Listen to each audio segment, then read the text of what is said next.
today we are undertaking a really unique mission. We aren't digging through the usual sources like complex reports or data. No, definitely not. Instead, we're diving into something quite different. A spiritual fable, really, that has, well, quietly guided literally millions of people around the world.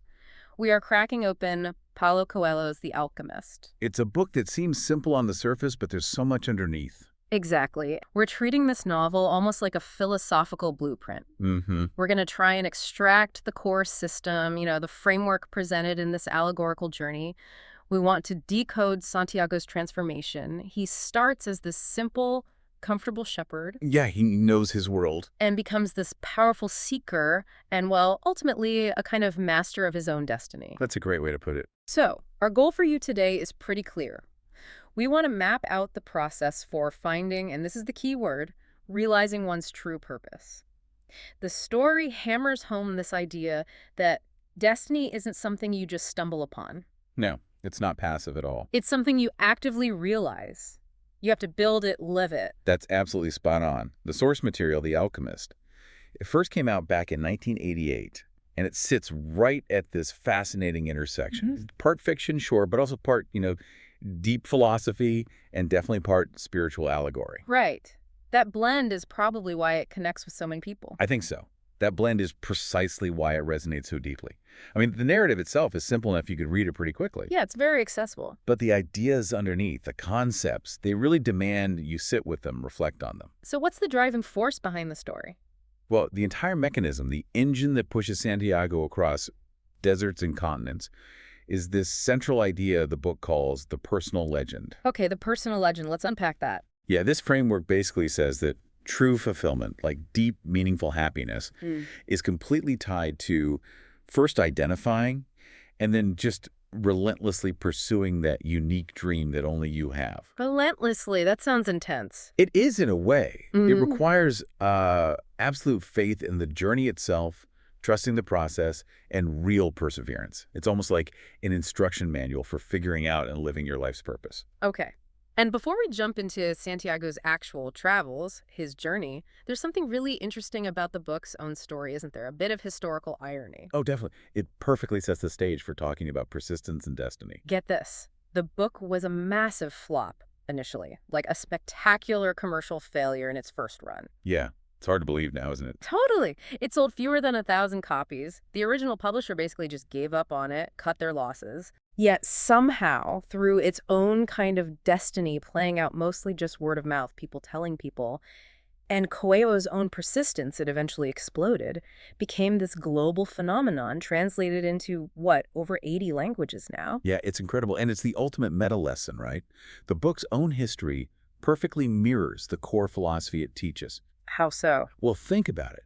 The book faced initial rejection. People lost faith in it, major setbacks. Yet the underlying value, the core message, was so strong that it eventually, you could say, compelled the universe to recognize it. The universe conspired for the book itself. Exactly. It demonstrates that hitting a wall early on, that initial failure, it doesn't mean defeat. It's often just a detour, maybe even a necessary one, in a much larger process. And that's one of the most vital ideas the whole book delivers. Yeah, that makes sense. I mean, if Coelho or someone hadn't kept pushing after those first terrible sales, the personal legend of millions of readers might never have been sparked. Okay, so let's dive into that core philosophy then.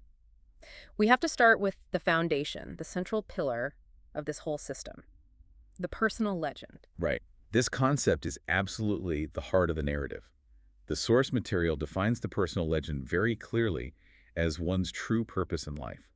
Think of it as the soul's unique calling. So it's not just any ambition, like I want a promotion or I want a bigger house. No, it's deeper than that. It's critical to understand it's not interchangeable with just a regular ambition. It's more fundamental. It's the specific path, the specific contribution that only you can fulfill. Often, the book hints, it's tied to some deep, inherent desire you might have carried since you were a child. Wow. The implication there is huge. The book seems to operate on the assumption that every single person comes into the world with this unique blueprint, this destiny waiting. That's exactly the premise. And therefore, the search for real happiness becomes inseparable from the search for this specific purpose. Pursuing your personal legend isn't just about, ticking a box or achieving a goal. It's the meaning itself. It is what provides life with inherent meaning. It gives it structure, direction. Think about Santiago at the start, the Yeah. shepherd. He's got it pretty good, right? Yeah, he's comfortable, he has stability, his flock is predictable, he knows the land, the routines. It's safe. But he's restless. He has this recurring dream about treasure near the pyramids. Right.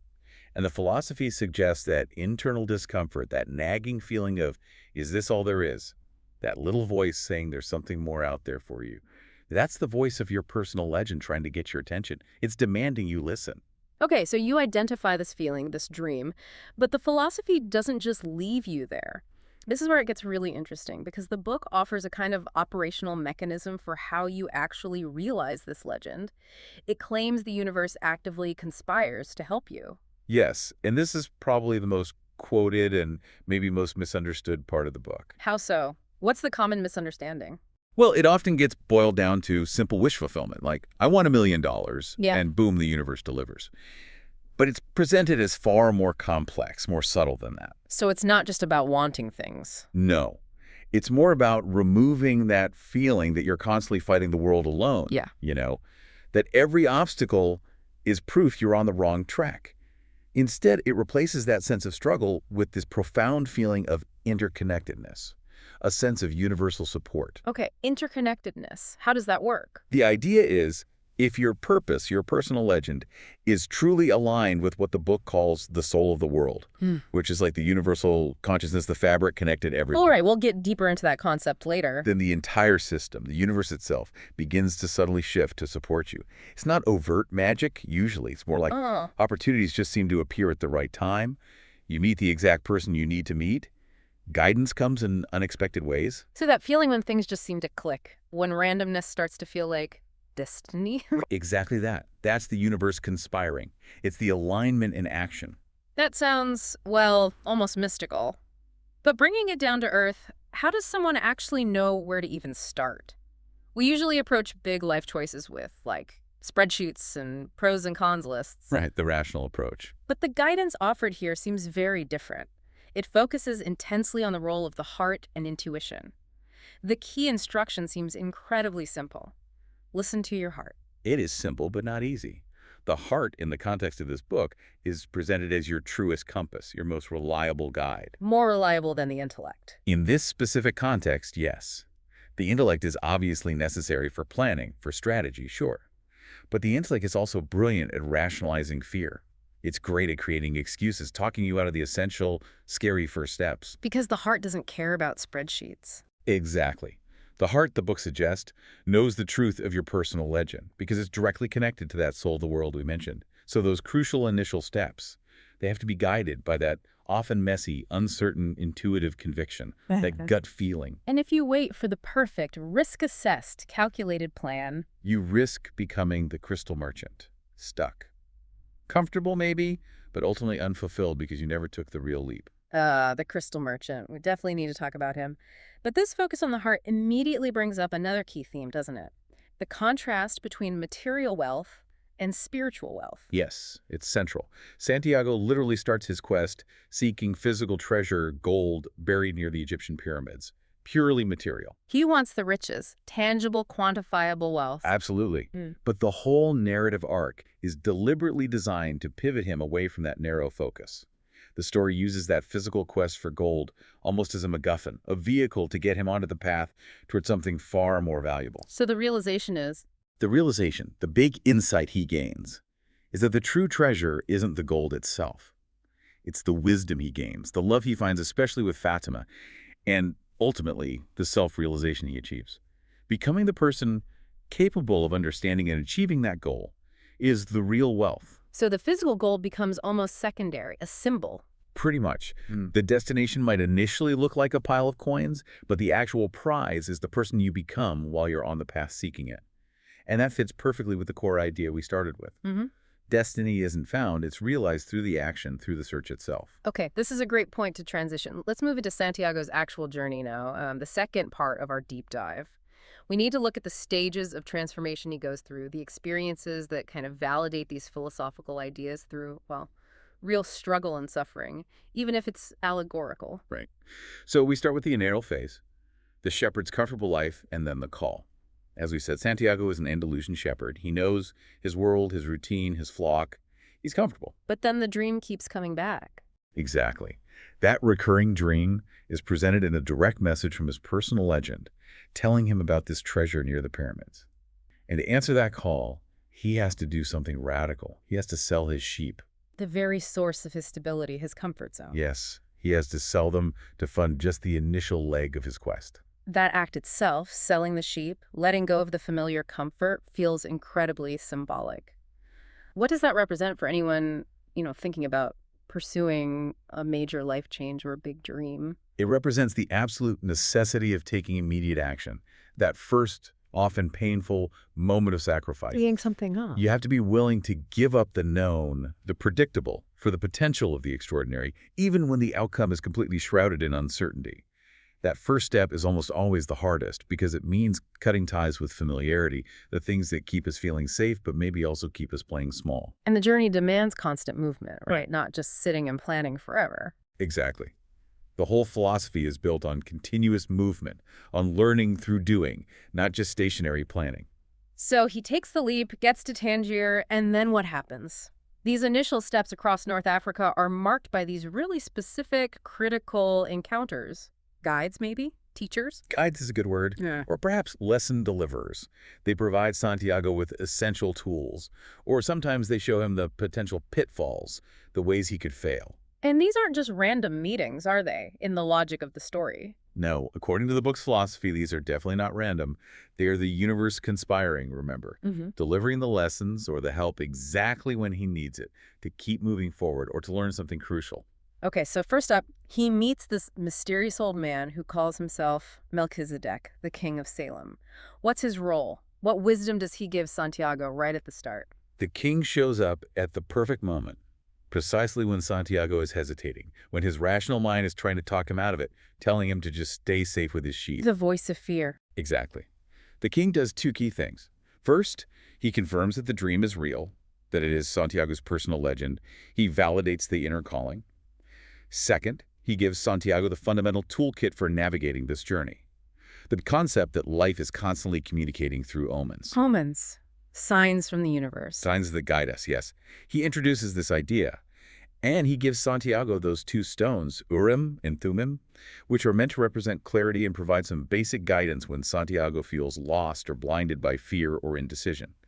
He basically gives him the initial push and a rudimentary compass. So the king doesn't just offer vague encouragement, he sort of formalizes the mission, frames it as this important, almost sacred journey. He absolutely does. He elevates it beyond just a hunt for treasure. But then, almost immediately after meeting the king and committing to the journey, Santiago gets robbed, loses everything in Tangier. Everything. All the money from selling his sheep, gone. So wait, if the universe is supposed to be conspiring to help him, why does he face this immediate devastating setback? That seems contradictory. It feels like it, but it's essential to the philosophy. The book argues that failure, or setbacks like this, aren't a flaw in the system or a sign you should quit. They are a necessary part of the process, a kind of purification, maybe. Purification? How? Well, being robbed forces Santiago to wake up fast. It teaches him immediately that this journey requires sharp awareness, street smarts, resilience. He can't just wander naively. It strips away his reliance on the external thing, his money, the comfort of his savings, and forces him to rely entirely on his own wits, his own inner resources. He has to truly trust his heart now, not his wallet. Precisely. The setback forces a deeper level of commitment and resourcefulness. And this difficult situation leads him directly to the next crucial encounter. The crystal merchant, you mentioned him earlier. He seems like such a powerful cautionary tale in the story. He really is. He's almost the physical embodiment of comfortable inertia, of settling. What's his story? The crystal merchant runs a shop. He's achieved a modest level of stability, a certain comfort.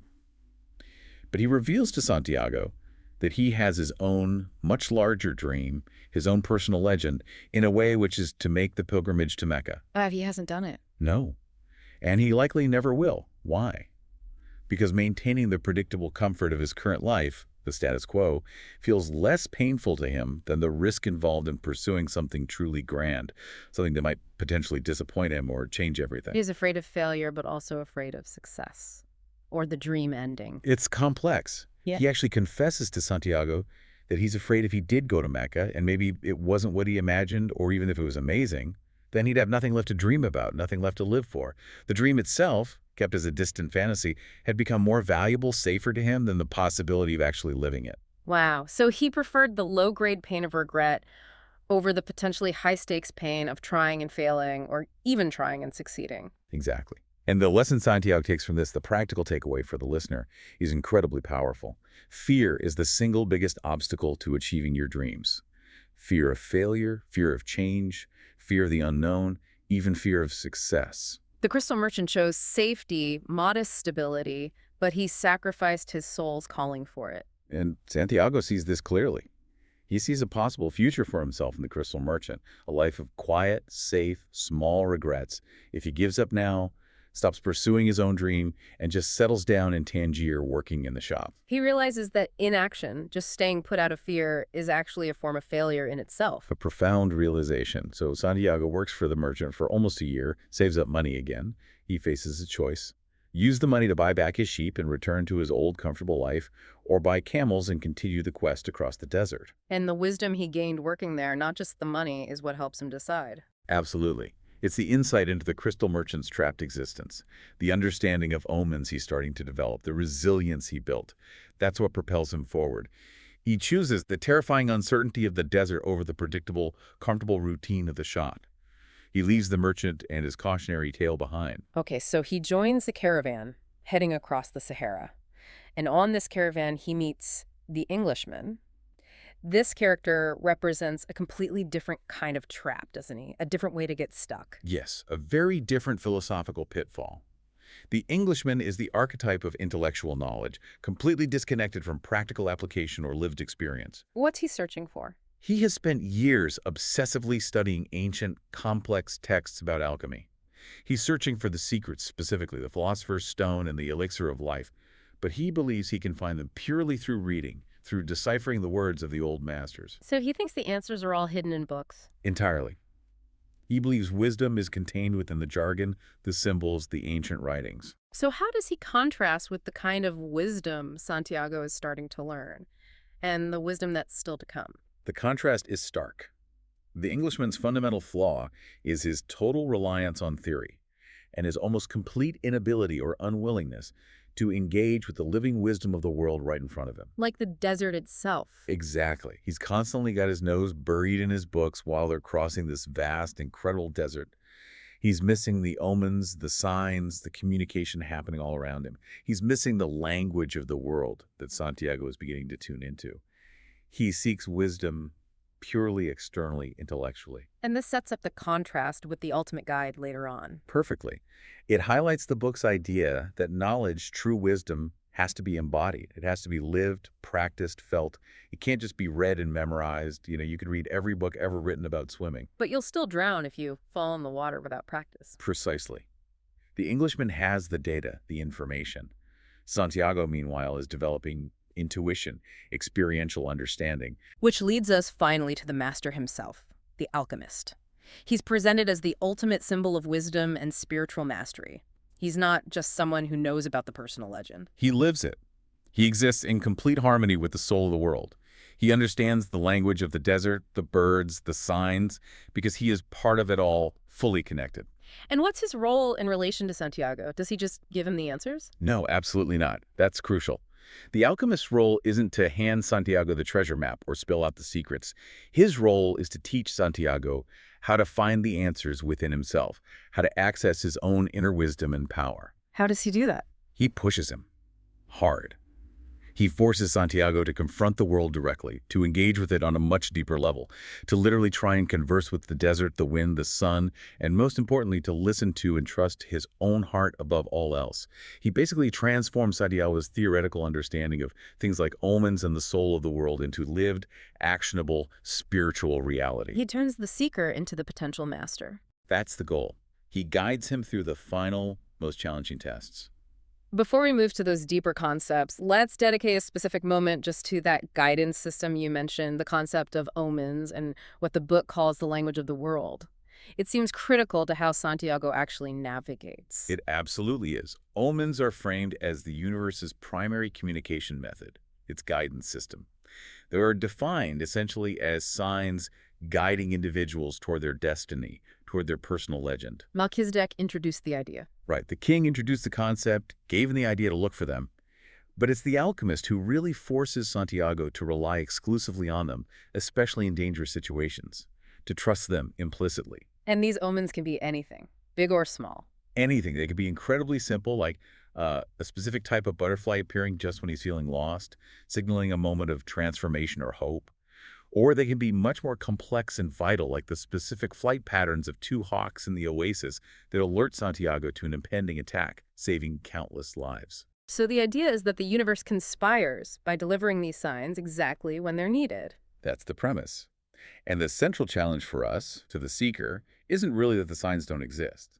The challenge is that we are often too busy, too caught up in our own thoughts, too rational, maybe too cynical, or just too plain scared to recognize them, let alone interpret and trust them. So the practical takeaway here is pretty direct. Extremely direct and vital for anyone trying to apply this philosophy. Be open to signs and omens. You have to actively cultivate awareness. Look for these communications not just with your eyes, analyzing things, but with your intuition, with your heart. Pay attention to coincidences, to gut feelings, to patterns. Okay, let's shift now into the really big foundational concepts in the third section of our dive. We have to talk about the underlying force that supposedly explains how this universal conspiracy works, how omens are generated. We need to discuss the soul of the world. Right. This is probably the most abstract, but also the most profound and encompassing philosophical concept in the entire book. The soul of the world is defined essentially as the universal force connecting absolutely all things. All things, like rocks, plants, animals, people, stars. Everything. It's depicted as the source of a universal consciousness, a single unifying spiritual principle that permeates all of creation. This concept underpins the whole philosophy of the book.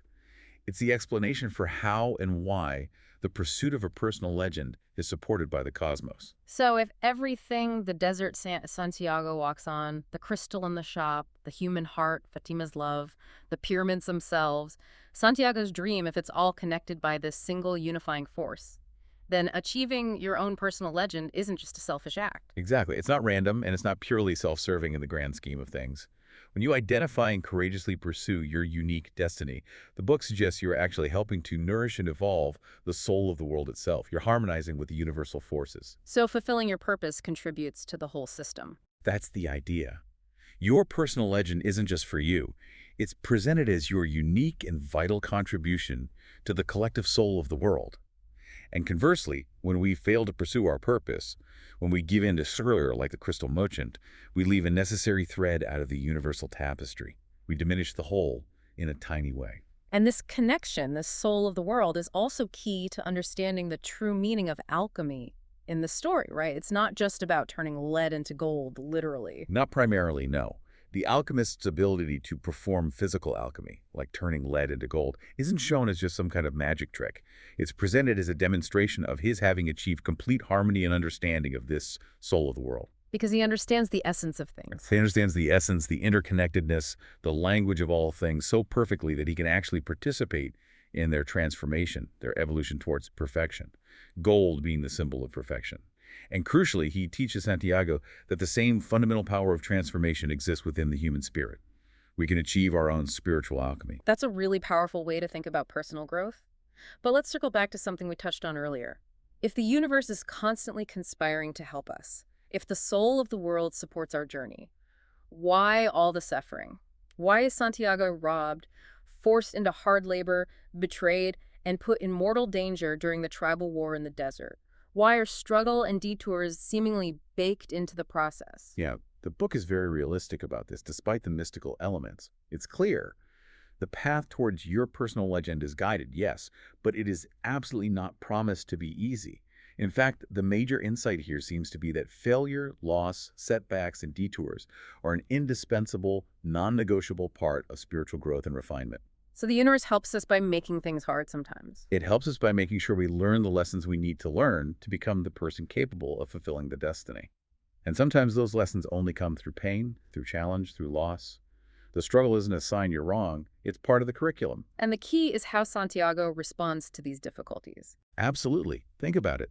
His initial losses in Tangier force him to work for the crystal merchant. That year teaches him patience Humility, the importance of details, resilience, and even the local language, all skills that turn out to be absolutely essential for his later, much harder journey across the desert. So the losses built perseverance, the setbacks built awareness and skills. Precisely. Every apparent obstacle acts like a refining fire, burning away impurities, strengthening the core. The journey through the warring tribes, the terrifying capture, the danger in the oasis.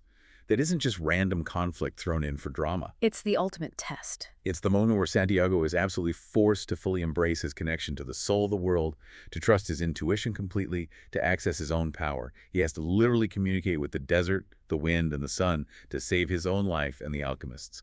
It hammers home the practical wisdom.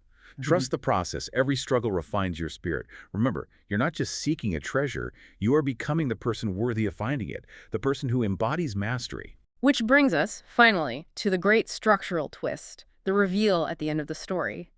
The moment the entire philosophy kind of clicks into place with this beautiful, poignant irony, the paradox of the destination. Yes.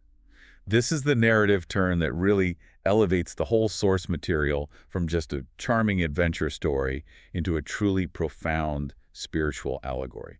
It's a masterstroke. So recap the twist for us. After years of incredibly arduous travel, crossing the Sahara, facing death, finding love, learning from the alchemist, achieving a degree of mastery, Santiago finally reaches the pyramids in Egypt, the place his dream pointed to. He starts digging where his heart tells him to. Finds nothing. Finds absolutely nothing. And worse, he's immediately attacked and brutally beaten by robbers, refugees from the tribal wars. They steal the small bit of gold the alchemist gave him. Seems like the ultimate failure, the final cruel joke.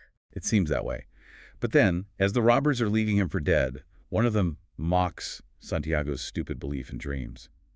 And to illustrate the point, this robber casually recounts his own recurring dream. A dream about a treasure buried back in Spain. Where? Buried in a ruined church under a sycamore tree. The exact same spot in Andalusia where Santiago's journey began years ago. Wow. So the physical treasure he spent years searching for, risking everything for, was literally back where he started. He had to travel thousands of miles across the world just to learn where home was. Exactly. And what is the deep symbolic weight of that revelation? It's immense. It means It symbolizes that what we often search for frantically out there in the world, external validation, fulfillment, happiness, meaning even literal gold so often lies right within ourselves, or much closer to where we began than we think. The journey outward was necessary to facilitate the journey inward. the journey itself was the crucible. It was the point. It was everything. The physical gold was just the catalyst, the excuse for the journey. The true destination was the transformation Santiago underwent. He didn't just return to the sycamore tree as the same simple shepherd. No, he returned as someone completely different. He returned as a master, someone who understood the language of the world, who had conversed with the elements, who was connected to the universal spirit, who had found love, who understood his own heart, and who was now capable of creating his own goal, both spiritually and perhaps even literally through the lessons of alchemy. That transformation, that state of being, that self-realization, that is the treasure within. The journey transformed him from someone just looking for gold into someone who had, in a sense, become gold. Beautifully put, yes. So the ultimate conclusion, the final takeaway from the entire narrative structure is crystal clear then. The path itself, the journey of realization, is far more important, far more valuable than the physical destination. Santiago went searching for literal treasure, but found his personal legend instead, and in doing so, achieved true wealth, true mastery. That's the heart of it. Okay, let's try to synthesize all this incredible wisdom now. Let's really distill the core practical action points that you, the listener, could potentially apply to your own life based on Santiago's allegorical journey. I think we can pull out 4 clear sequential actions directly from the narrative structure itself. They build on each other. Okay, what's the first step? First, the absolute prerequisite, the initiation. Listen to your heart. This is the starting pistol. You must try to identify your personal legend, that true, unique dream, or calling that only your soul, your deepest intuition can really articulate. If your heart feels silent or ignored, the book suggests you might be living a life designed by external pressures, expectations, or just plain fear. All right, listen to the heart. Step 1, what's next? Second, the crucial lesson learned from Melchizedek pushing him and seeing the crystal merchant's stagnation. You absolutely must take action. Identify the dream, then move. You have to overcome that paralyzing fear of failure, fear of the unknown. Accept the uncertainty and physically start moving towards the dream, even if the first step feels ridiculously small or terrifying. Because a dream without action is just... It's just a fantasy. It remains useless, powerless until you translate it into actual motion, into lived experience. Okay, heart, then action. What's the third element? Third, and this is the active, ongoing spiritual component required during the journey. Cultivate awareness and be open to omens. This isn't passive. It requires actively engaging with the world around you with heightened sensitivity. If the universe is trying to communicate through signs, through synchronicities, through subtle nudges, you have to cultivate the awareness to perceive them. And the courage to follow them. And the courage to trust and follow them, yes, even and perhaps especially when they seem irrational or inconvenient to your intellect or your plans. Makes sense. And the final core action point, derived from all those trials in the desert. Yes, the essential quality that Santiago is forced to develop during all those setbacks and dangers. Persistence. You need the resilience to allow struggle to refine your spirit, not break it. Don't quit when you get wronged, metaphorically or literally. Don't give up when you feel misled, lost, or tested. Because, according to this philosophy, those very moments of difficulty are precisely where the true, deep, lasting spiritual growth actually happens. The detours aren't mistakes. They are essential parts of the map. So listen, act, be aware, persist. That's a good summary of the practical path. And the overall theme weaving through all of this is undeniable. The ultimate goal of pursuing your personal legend isn't really the acquisition of external things, the gold, the status, whatever. It's the profound internal shift that occurs. It's fundamentally about self-discovery and self-realization. Exactly. Achieving that state of being, that way of existing in the world, that results from having courageously pursued your personal legend. That's the transformation of the seeker into the fulfilled master. The journey itself strips away everything unnecessary. It sharpens your senses, connects you to intuition, and teaches you the language of the world, the language of your own heart. The story really does act like that mirror for the soul. It does. It shows us that when you truly follow your heart, when you learn to trust the signs, and when you fully embrace the entire journey, the ups and the downs, the universe genuinely does seem to move with you. Because in the end, the real treasure was never the gold buried somewhere else. It was becoming who you were truly meant to be all along. And that realization that wisdom, love, connection, and self-realization are the actual enduring treasures. That's the ultimate gift of this story, I think. And if we really take seriously the source's core ideas, the universe does conspire to help us, and that every failure or loss is actually a necessary part of our spiritual growth, a kind of refining fire. Then we have to look at hardship differently. We absolutely have to. We must actively look for the lessons hidden within the hardship, within the struggle. Which leads me to a final, maybe provocative thought for you, the listener, to take away from this deep dive. Okay. Consider the current setbacks, the losses, the challenges, or what feel like frustrating detours in your own life right now. If you were to look at them through the philosophical lens of the Alchemist, what pain, what difficult circumstance, what uncomfortable moment might actually be the most necessary, the greatest step forward right now toward you realizing your own personal legend? What current struggle might be the very thing refining your spirit, preparing you for the reward you were truly meant to receive? Wow. What detour is actually the path? A truly profound thought to carry forward into your own journey. Thank you for joining us into the philosophy and the powerful allegory of The Alchemist.